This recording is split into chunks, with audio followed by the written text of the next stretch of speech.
is Isabella Baughn with JHS The Warning, and we're here to interview Coach Randy Coleman on game day. Thanks again for being here, Coach. Thanks for having me. Well, with a quick 14-point lead, the Hurricane really came out to dominate. But then, with a few quick strikes and big plays, the Pine Bluff team really took over. How can we keep our momentum from the first quarter going throughout all 4 quarters this week? Well, it goes back to basics. And, we came out and hit a couple big plays early, like you said, got up 14-0. But when it gets down to it, we have to be able to run the ball between the tackles. And that's kind of what everything we do offensively is based around. And on plays between the tackles against Pine Bluff, we ran it 14 times for only 6 yards. The play action passes off of those runs, which is a big part of what we do. We were 0 of 5 with 1 interception. So, getting down to it, after you get the big lead, you got to be able to establish the run. And we didn't do it. Pine Bluff did a good job of taking the run away. And then defensively, we gave up 4 big passes and plays that were over 20 yards and were quick strikes. And then you combine that with not being able to run the ball and give it right back to them. It just made the second quarter a nightmare, really. And we get outscored 21-0 in the second quarter, and then able to make some adjustments at halftime and come back in the second half and play a lot better. But, what we've done this week is try to get back to basics, and we've got to be able to be physical at the line of scrimmage. We've got to be able to run the ball. And then alignment in the secondary is big. We cannot miss a line and create big gaps in the secondary for them to hit big plays on. Well, it all starts with the basics for sure. Our defense had some great moments, though, with 3 sacks for 27 yards and great tackling for the most part. So what can we expect to see from them? Well, we did a really good job against the run. And but one thing that we focused on this week is when the front 7, so the defensive line and linebackers, if they miss a line or get out of position a little bit, you may give up a gain. It could be a 5-yard gain to a 15-yard gain or something like that. When the secondary misaligns, you give up touchdowns. And so we did a good job against the run, but when you misalign the secondary, you're going to give up big plays in the passing game. So just worked on the communication this week between the secondary players and making sure that the what is said from the sideline gets to the players, to player to player. And we got to be better at that. And we're going to see a lot of the same thing from West Memphis that Pine Bluff did. So, hopefully we'll improve and play a lot better tonight. For sure. Well, let's talk about the offense now. So now that you have a game behind you after losing quarterback Tyson Williams, how do you think that the offense will adjust to the single quarterback system? Well, the great thing about Tyson and AJ is they're both really, really good players. So you take Tyson out of it.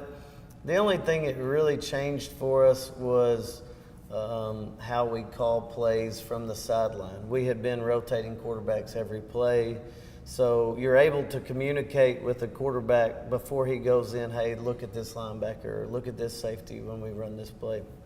And now we lost that. So, you may see us go back to more of our traditional approach, which is signals or the no huddle, hurry up. That's something that we hadn't done a lot of this year. And, that's what we're comfortable doing. So even though you miss Tyson, the things that he does for us, we think AJ is going to bounce back and have a really good game this week. Absolutely. I think so, too. The Blue Devils' run game is much more dominant than their air attack game. So are you confident that the Hurricane defense can stop this run? Yeah, we've played really well against the run all year. West Memphis is, I think, 73% run. But one thing you cannot do is get lulled into thinking that they're going to just rely heavily on that. They've got a receiver named Steven Stone who's a very, very good player. And he's somebody that can beat you over the top. He's also a really good route runner, so he can get you underneath as well. Their quarterback, Michael Troxler, is a guy that's really good in both phases of the offense. He throws a really good ball. I think we saw him on film in one of the games throw it 60 yards in the air. He's got a strong arm, but he's also really athletic and can run the ball. So, you just got to be sound in everything that you do. And again, we talked about the back end with the secondary. They've got to be, disciplined in their coverage while West Memphis is trying to set up the run game to look for play action. And if we do that, we'll have a chance in the fourth quarter. Yeah, absolutely. Preparing for both sides. Well, Coach, you've been plagued with injuries in critical positions. Yep. Tyson Williams at quarterback, Logan Orr on your defense, and even Jamarcus Bibbs. How are you overcoming and adjusting to losing these players? Well, you just do the best you can. One thing that, if you can find a silver lining for injuries or a positive, I've always been impressed with what kids do when they're kind of thrust into a position of a role that they're not used to. And it's happened again this year. I mean, Daniel Johnson has taken on more of the load at running back. He's a really, really good player. He's, averaging over 100 yards a game for us this year. Has done a really good job catching the ball in the backfield as well. A.J. Aycock has just continued to be a really good player at quarterback in the loss of Tyson. But Brooks Cheatham, who's now our backup, had played his very best JV game last Monday night.